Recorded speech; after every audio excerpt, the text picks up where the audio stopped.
This is a HeadGum podcast.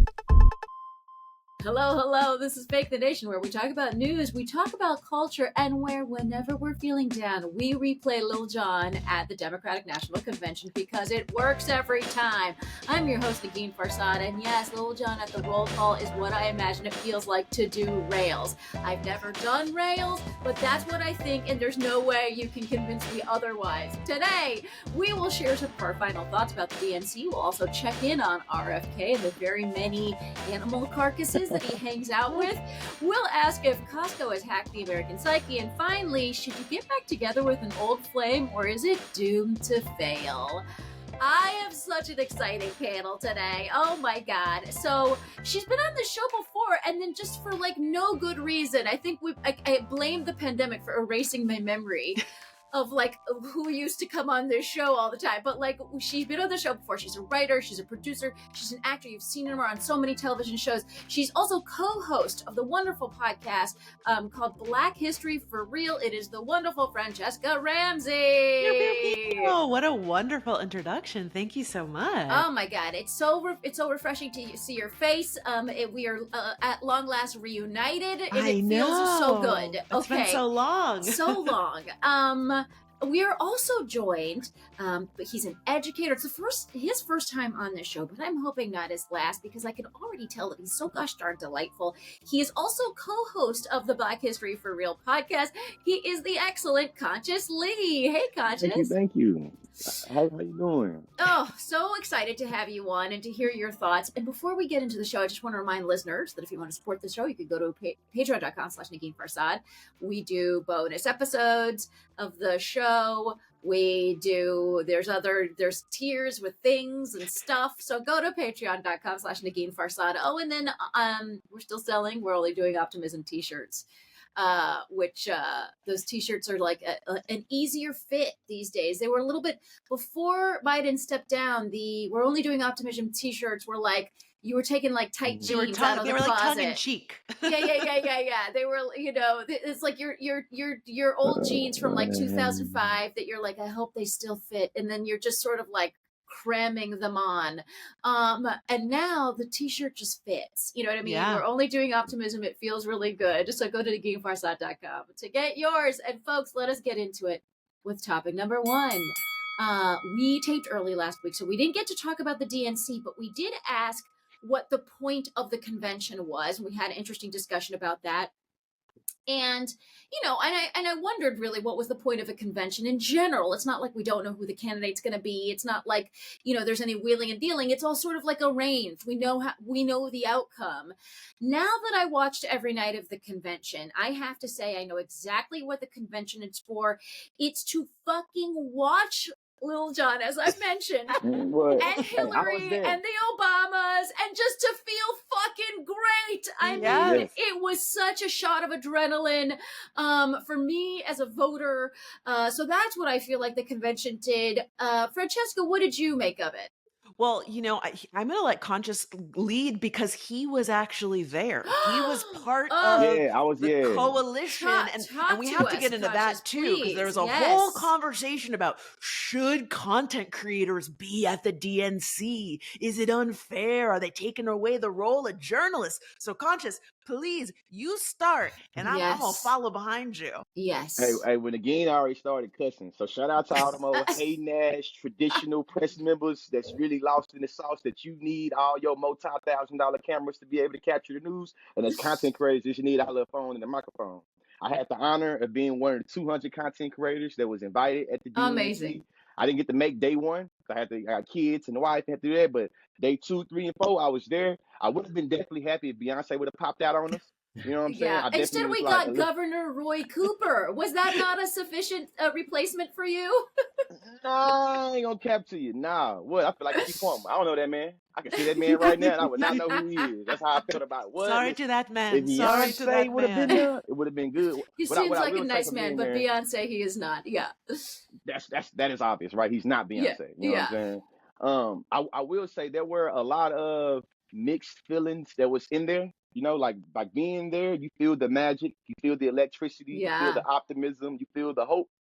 But there are also this little backdrop, you feel me, of those uncommitted delegates that was talking about specifically, Palestine, Israel, and how that for me kind of had like a little dark, you feel me, little cloud over the DNC. Every time I heard somebody talk about standing for all people, every time, and matter of fact, put it in perspective, when Oprah Winfrey was on stage talking that shit to JD Vance and saying that real Americans care about their neighbors, and we're gonna go to our neighbor to help the cat lady and save that cat.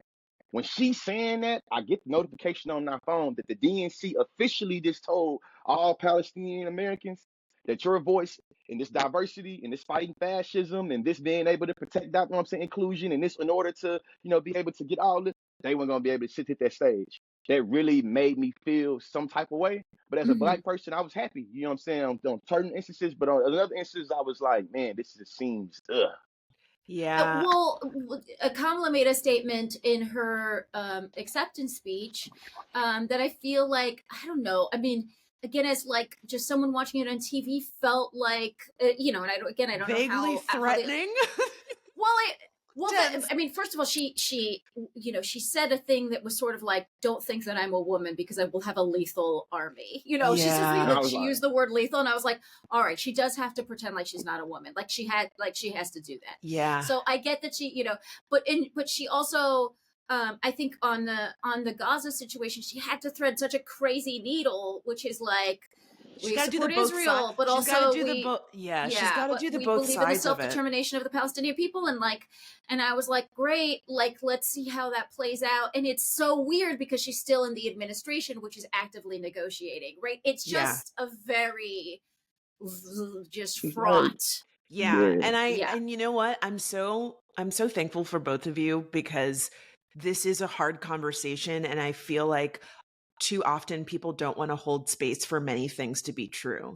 And this is something that Conscious and I talk about a lot as Black people that have public profiles, where people are often telling us, you need to say this, you need to say this.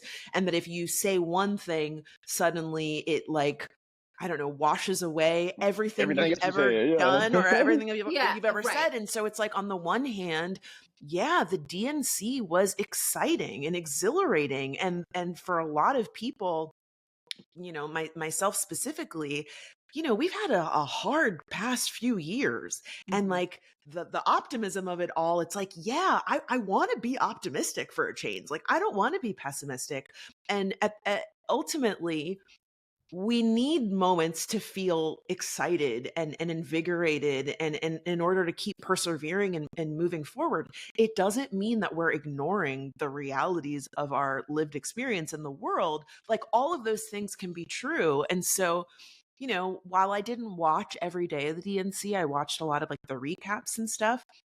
I, was watching Conscious's coverage, and I think you did such a great job of like highlighting the protesters and talking to people who were uncommitted voters, and that like we uncommitted delegates, we need to hold space for all of those things and acknowledge that there are people that have valid critiques of Kamala, valid critiques of this administration, and yet they're making those critiques because we live in a democracy, and you should be allowed to say how you feel. And, the thing I didn't see anybody saying is, I saw a lot of people being like, well, why aren't they going to Trump and da-da-da-da-da. For me, I was like, I think it makes sense to hold Kamala to her feet to the fire because I'm believing she going to be our next president.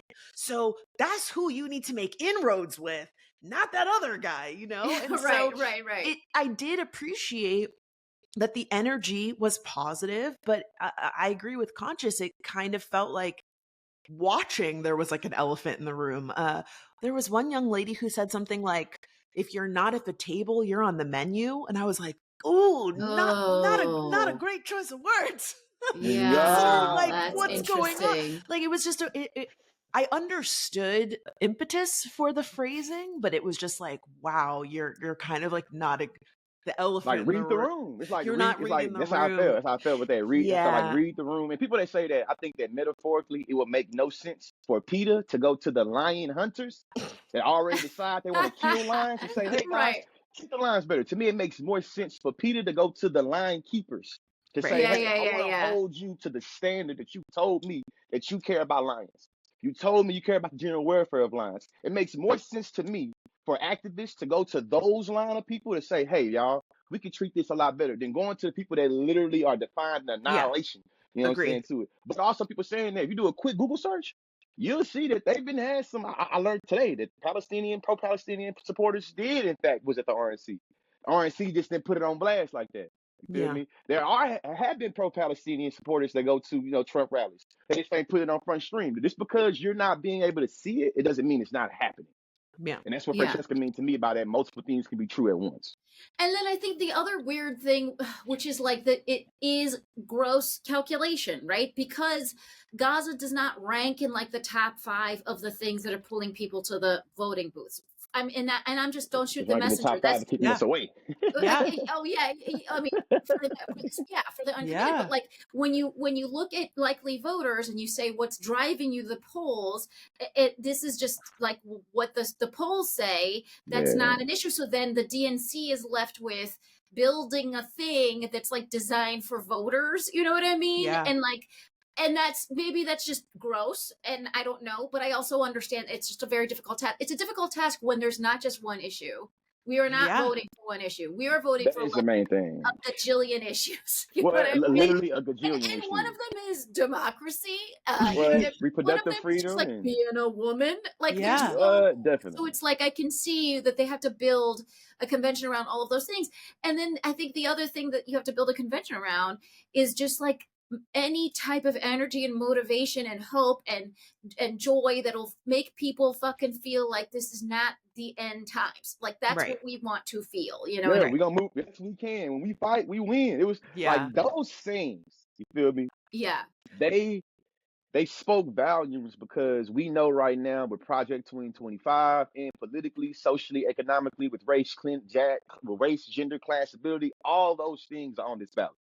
All of those things are up for grabs and or being threatened in this election. And I think that is what I felt almost sorry in certain instances for the DNCs, because there's so much going on and you don't want to alienate no part of your base because you already have them, especially knowing that there is such a significant number of uncommitted people. What I learned from being able to talk to those delegates is the significance that Muslim American and Arab Americans have in states like Pennsylvania, Minnesota, Georgia, Illinois, and how like specifically like in Michigan. You know what I'm saying? In 2016, Donald Trump won that state by 16,000 votes.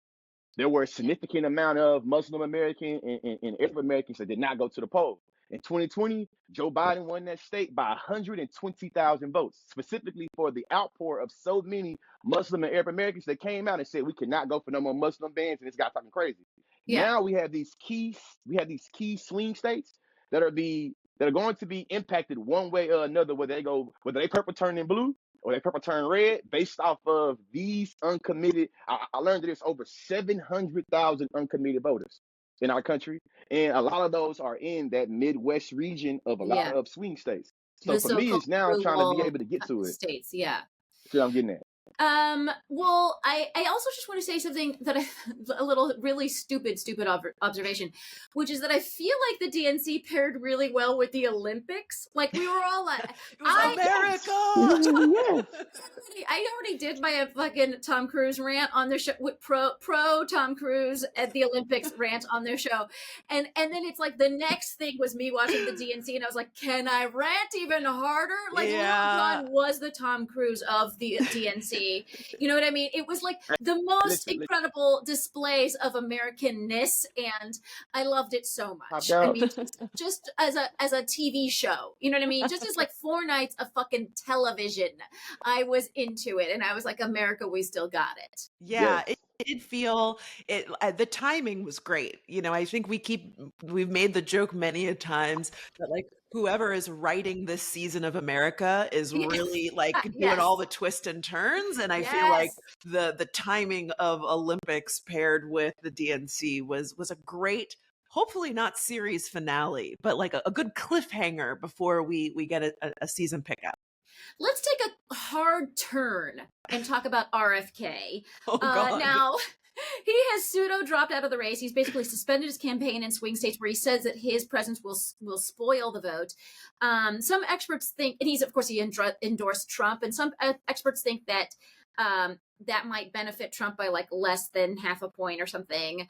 I don't know. Conscious, what do you think of this turn of events? Where are you on RFK? I think RFK showed his hand. I think that a lot of us were already suspecting that he was trying to be a shield for the Republican Party and trying to steal away votes from, the Democratic.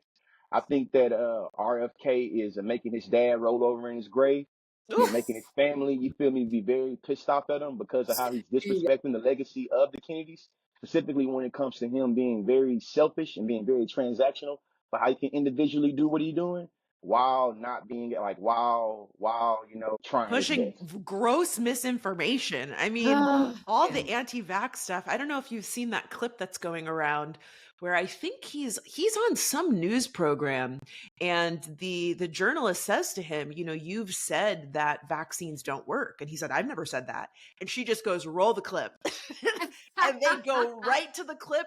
And it's so satisfying, but it's also so frustrating that we are at a place in, today's media landscape where that's not the norm, where people like Trump, people like RFK get to just say outright lies and no one checks them on it. It's maddening. So I'm thankful that there are more journalists calling him out on those things. But it's also maddening that here we are at the 11th hour. We all were very well aware of why he was running. He knew he wasn't going to win. I mean, it was so ridiculous. But also this week, Conscious, I don't know if you heard this story, but there was like this really crazy story that came out that like basically he heard there was a dead whale like on a beach near his town or something, and he took a chainsaw, like as one does, and he took the whale head and chainsawed it off, and then attached that whale head to his car, and I guess drove it. I don't know. I think they were living in New York. I mean, I think they were driving to New York. I'm not sure where they were driving. Anyways, they attached the whale head to the top of the car. And his family was in the car. And then the daughter who told this story was just like, oh, it was like the most disgusting thing because every time we would do a turn or like a break or something, whale juice would come down. Why was this story being shared? This is one of those moments where I, not to toot my own horn, but I wrote a song called I Would Like to Know Less About You because I feel like too many people feel that they need to share every, it would make the situation. His daughter shared the story. His daughter, Kennedy, shared the story. I don't know. I mean, it's bizarre. I mean, but also, he had the dead bear story. He had the brain worm story. Yeah. Like, he has there's just a lot of mysterious animals doing a thing in his stories. And I think what's really fun about that is there's now a billboard in Arizona because they were doing they're doing campaigning there, the Trump campaign, and rallies there and stuff like that. So the Democrats have paid for a billboard that's Trump, Vance, and now RFK on a billboard, and the caption says something like "weird as hell." Oh, and it's like, and it's true. I just wish that in addition to those three characters, there was like a whale head also in the image, because that would have really driven home the point. But just like, he's also now been named along with Tulsi Gabbard to the transition team. So I don't know, Conscious thoughts. I just think that our tricky two-party system allows for different independent individuals to be able to become distractions or be able to, kind of get the policy-making process off the rails. I think that when RFK has said a lot of disparaging things about Trump. Some could even argue that he didn't have some of the great one-liners about how bad Trump is.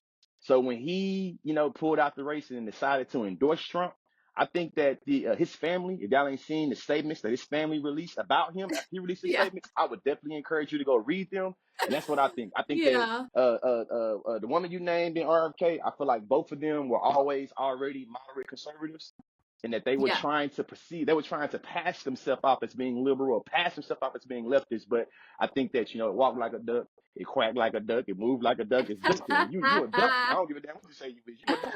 Or you say you apple juice, but I squeeze you and I got all orange juice. You been lying. You said you was apple, you were orange the whole time. You were orange. That's how I think about them too. Chelsea Gabbard, I think it's quite telling that, I don't think we should hand out cookies for people staying true to their morals, but I will say there have been a number of Republican Congress people and politicians and thought leaders who've been critical of Trump and have remained critical of Trump. I think the fact that people like JD Vance and RFK and Tulsi are so quick to flip, it speaks volumes about them, but I think it also speaks volumes about the fear that they have about the retribution that Trump will potentially enact on them if they don't fall in line. And I think that should concern people. I can't imagine how I understand the uncommitted voters that have very specific reasoning as to why they are not happy with Kamala when it comes to Palestine and Israel, for example. But I can't understand anybody else who's in the middle of I just don't know who I'm going to vote for. They don't have any. I really don't understand, but I would hope that they would see the behavior of the RFKs and the Tulsis and think, now, if they were so critical of Trump and now they are quick to fall in line, what does that say about Trump? To me, especially the way that he talks about wanting to enact revenge on any of his political opponents, that is not someone who's fit to lead. In addition to all of the other things, someone who acts and behaves in that way and is thirsty for power so that they can squash anybody who they feel like was in opposition of them is not someone that we should be exalting. And so again, the fact that RFK and Tulsi and JD Vance, who I think is the most shining example, he talked so much smack about Donald Trump, and now he pretends he never said those things. Those are the actions of people that are afraid. They are afraid. And that's not somebody that I want in charge. Someone that you are afraid of? Absolutely not. Right. Sounds very undemocratic. Yeah. No, exactly. All right, folks, let's take a quick break. And when we come back, we have more.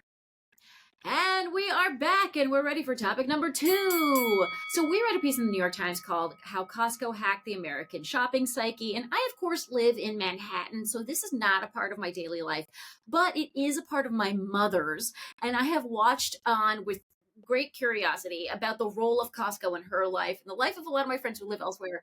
Now, so before we get into the central argument of the piece, now, Franchesca used to live in New York, and now you live in Los Angeles. Yeah. Has Costco kind of crossed your radar? Is that part of your life now? I mean, No. So as a single person, I have no need to go to Costco. But when I was in college and I had 3 roommates. I lived in a townhouse in Miami. We had a Costco membership that we split between our roommates, and it was wonderful. But even then, with there were 4 of us, I often felt like we had too much food. Like we didn't, I didn't see the need to buy a jar of peanut butter that's the size of an oil drum. Like, to me, I'm never going to need that much peanut butter. I'm a less is more kind of girl in that respect.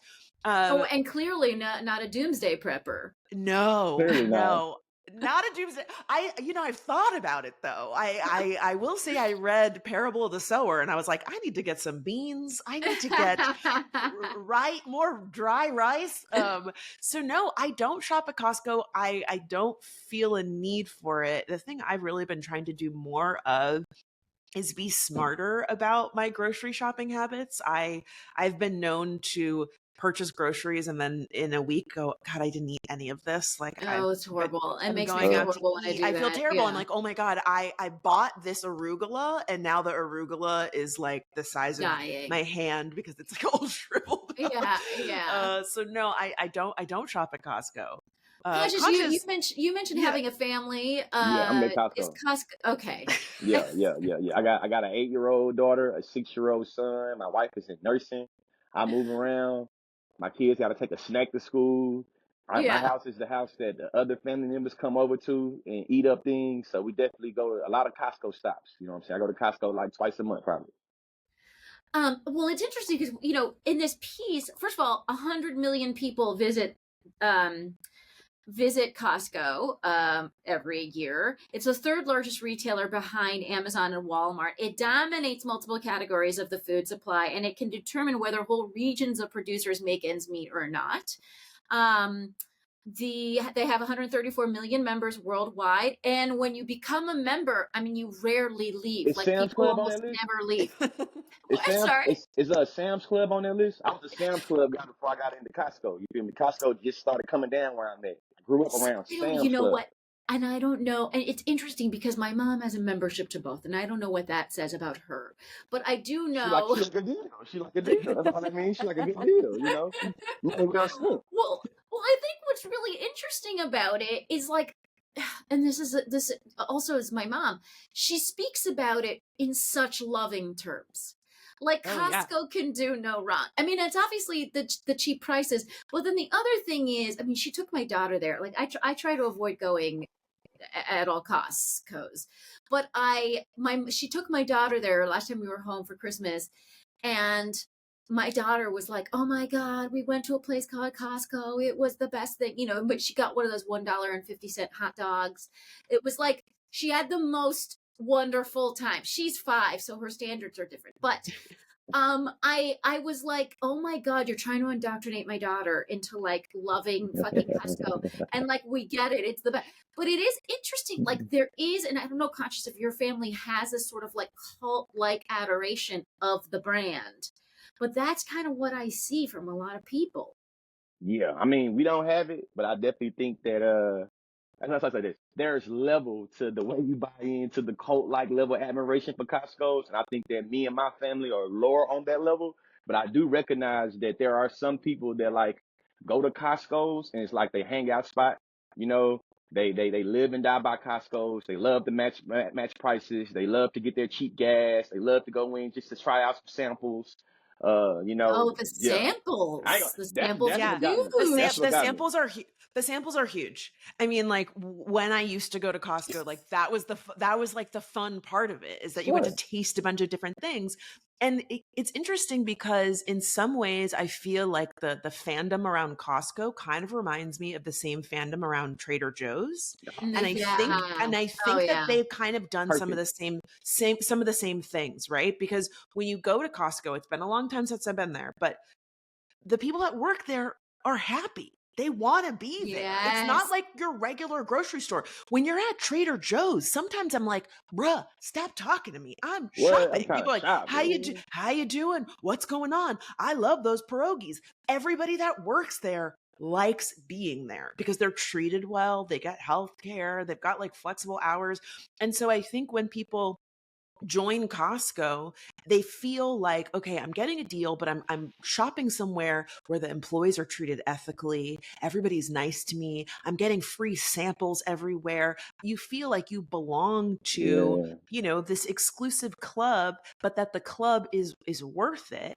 And then I would also add something that I thought was interesting in the article was that some of the prices that they've had for the hot dog, for example, are the same that they've been since, like, 1985. Yeah. When I read that blew my mind.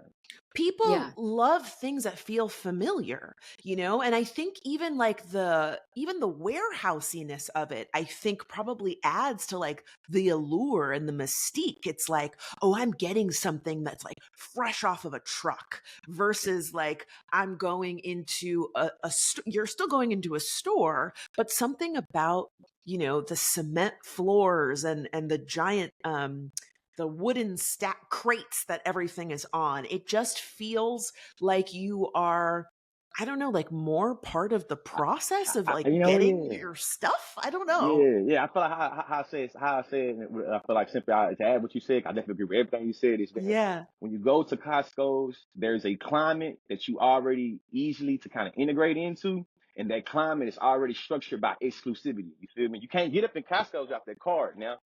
And until you build the Costco's and you see somebody trying to get up in there and they ain't got no card, you just like, you can't even get in.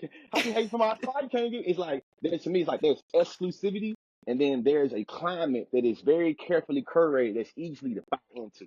You know what I'm saying? I think that, to me, makes it where the cult-like behavior or the real fan person, get to buy into it, because it's like, it's exclusive. Yeah. Yeah, but and the interesting thing is about like kind of employee satisfaction is that even there was an analyst in 2004 at Deutsche Bank that complained that Costco was being overly generous with employee benefits, even though their year over year like profits are just like incredible. Like they're still as shareholders making a shit ton of money, but like they were like, could you be less generous? Can you But the repeat that? Hold interesting on. thing is they actually think. Can you repeat that? Can you repeat what you Right, said? I want to make sure I heard that correctly. The analysts complained that they were being overly generous with employee benefits. Wow. But here's the thing. For this, again, this is the third largest retailer in the world. And here's what's They can interesting. afford now, it. Amazon can take a page out of this book because they're not known for having very, very happy employees, right? Right. And so you can say that like you don't need, you can create an environment where employees are happy and still be the third largest retailer in the world.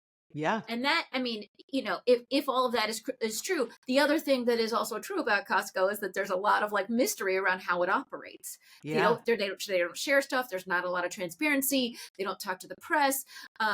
You can't find information about executives on LinkedIn. Like there's all this, lore because we don't exactly know how they're doing it. You know what? I'm gonna controversial take. I'm okay with it because I will say I am really annoyed by how many brands have to have social presences, and they all up in the comments of a viral post, and suddenly Duolingo's like, "That's right, sis." I'm like, "No, Duolingo, chill out, bro. Teach me the other language. I don't need you commenting on this, that, and the other. I don't want to know what your thoughts are." You don't like talking in your comment section? You don't like talking in the comment section? It's not that I don't like talking in the comments. I don't want brands. I don't want a position. I agree. I don't want them chiming in on every single thing.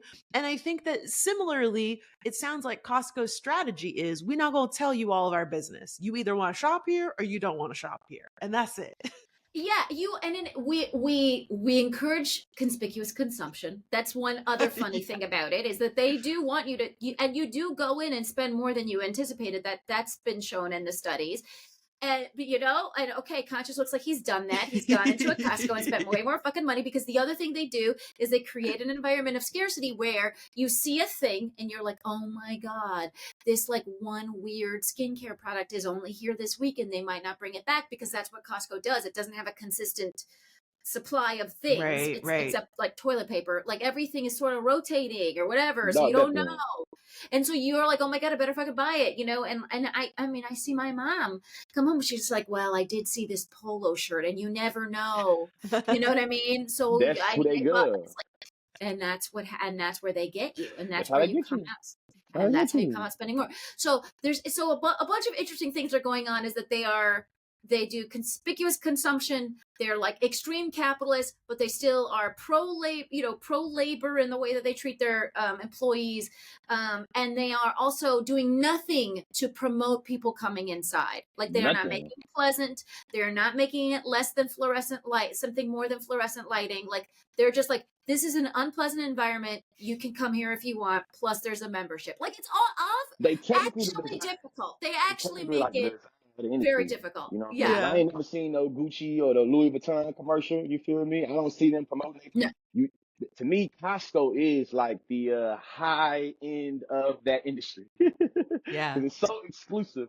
They don't have to promote and advertise. It's word of mouth because in reality it does have like a cult like feel in that you hear about Costco through its members. So people feel like they're getting their money's worth and then they share the wealth. I remember having friends before I had a Costco membership, having friends that had Costco membership, and they would invite you to come with them to go grocery shopping. And in it's like, some crazy way, see what it's like? Costco members are like Gladwell's connectors. You know what I mean? They're all Gladwellian connectors. And I don't know how they managed to do that because my mom, for her membership, she's probably told like at least 200 people to join. You know what I mean? It's and I think you get incentives. I think you get some points or things like that if you recruit other people. All right. Well, folks, it's not like that old school. It's not like that old school is called marketing, the network marketing. Well, you should pyramid be here. scheme. The pyramid scheme. Hey, what? Hey, listen, I'm gonna bring Sign you up in. 5 friends. Sign up 20 friends and 20 strangers, 40 people in all, and we're gonna keep this going. And then they're gonna sign up 20 friends and 20 strangers, and then we're gonna make Costco be a big old, Well, then that just makes it sound like a Ponzi scheme, but okay. Yeah. All right, let us move on to topic number 3. Okay, you guys, let's pour one out for J-Lo and Ben Affleck. The internet loved that they got back together, but after 2 years, it's reunited, but it doesn't feel good. Okay, it doesn't feel good anymore. They have filed for divorce, and this whole episode has got me thinking about the entire concept of getting back together with an ex. First off, I don't know, have either of you done that? Have you gotten back together with an ex? Yeah. No. No. Fool me you once. had the option. You did it once? No, I said fool me once, meaning I got with you one time and it's over, and then that ship has sailed for me. And so have you been tempted? No. Okay. No, wow, I mean, you're pretty strong. Okay. No, I mean, but I will also say this is also just like, you're also meeting like divorcee therapized version of Franchesca, and maybe 10 years ago, I would have seen things differently. I will also say, like, before I got married, I was kind of a late bloomer. I didn't really date very much. And so now I've been divorced for about 5, almost 6 years now. And my approach to dating is different now. Like, I identify as polyamorous, so I'm usually dating like 1 or 2 people, maybe 3 if I can handle it at one time. And I'm more likely to become friends with someone after the relationship is ended versus like entertaining them as a potential partner, because I'm very much at a place where it's like, if we don't work in this way, chances are what's not working is not going to change a year from now. Like, people are who they are. So like, if I'm accepting you for who you are and we're not working out, then chances are we need to accept that and like not try this again. Have you done it, Conscious? Yeah, but it was when I was a lot younger. Me and my wife were together when we were 17. I went to college. We broke up for like a year. We ended up getting back together, and now we're married. So, oh my God! So you're like one of the. Apparently, it's not very common for it to work out well. So you're one of the exceptions. Yeah, I'm trying to be as long as I can, man. As long as I can. It sounds like as long as I can be the exception. Me and my wife. As long as we can do it. We're going to try, man. We're going to try to be the exception. I mean, I feel like you're doing a great job. I mean, I did it. So I had a boyfriend once. We were together for a few years, and then we were apart for 4 or 5 years, and then we got back together, and then we were again together for like 3 or 4 years, and then it ended. And it was interesting because, we've been looking at pieces talking about what are you supposed to do and like what do the experts say, and I sort of think that I never did any of these things, which like it all comes down to have a real conversation. Like, have you guys changed? Yeah. Like, what is going to be different this time? Like have a real serious communication. And I'm like, oh, I don't think we ever really talked. You know what I mean? Like, if we're honest, I think when we came back to the table, it was just sort of like, yeah, sure, let's go for it. But then we didn't really talk about what was changing. And so, surprise, surprise, nothing really did change. So then it was I think that unfortunately is very common, that I think people want to believe the best. And that's not to say that people can't change, but yeah, you do have to have some sort of conversation about what you're going to do differently. And while I don't know the inner workings of Jen and Ben's relationship, I would argue the fact that they, called things off right before the first time that they got married should have been, sorry, my dog's coughing. The fact that they called off that first wedding, I think should have been like a major red flag, or hopefully persuaded them to kind of like reevaluate what happened that time around. And it seems like they didn't do that, which is a bummer.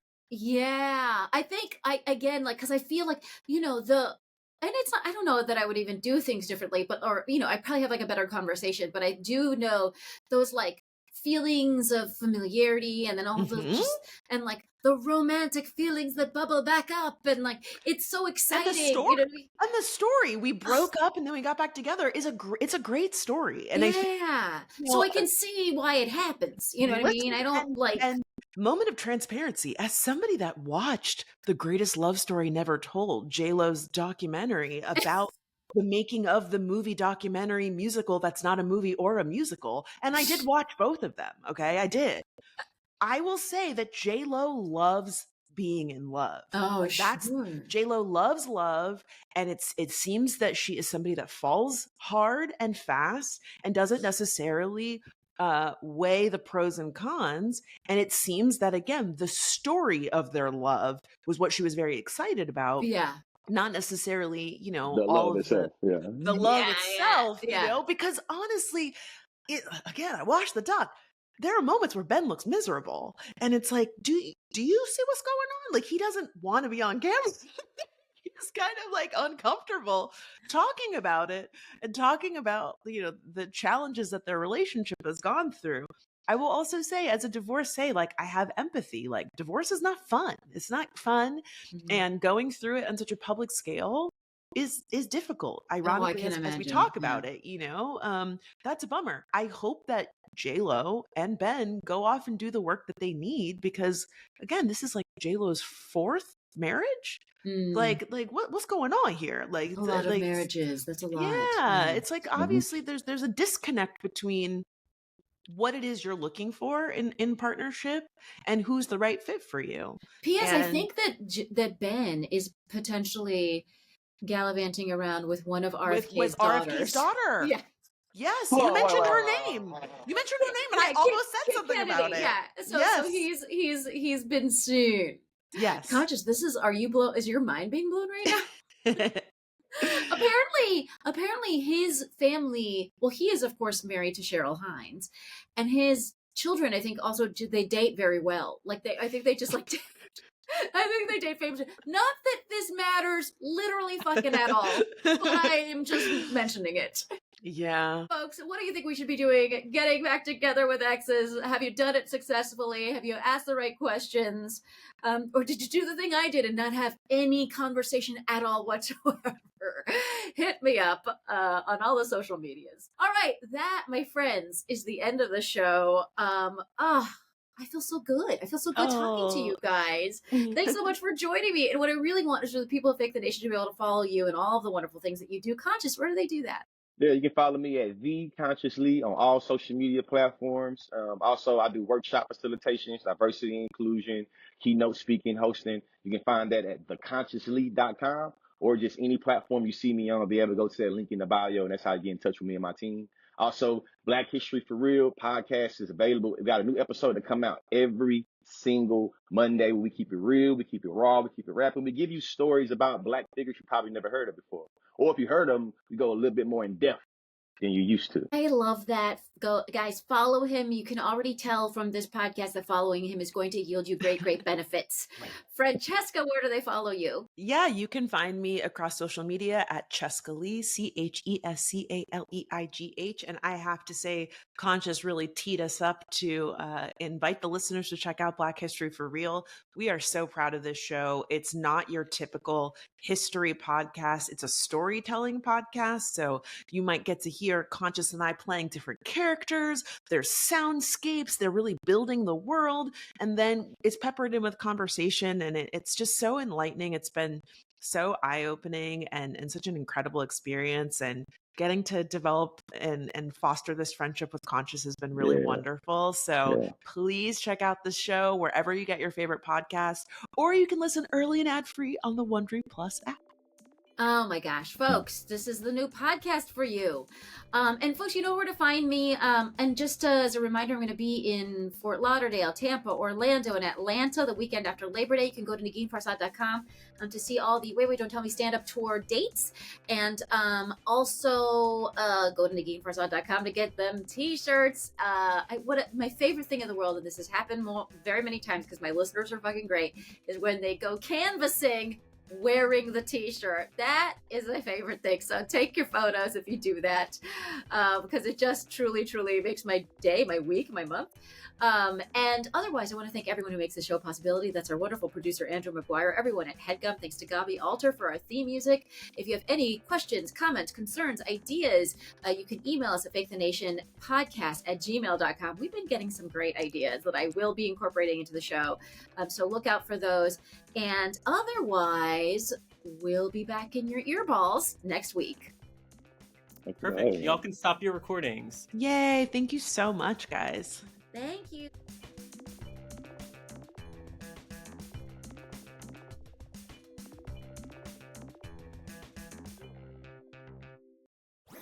That was a HeadGum podcast.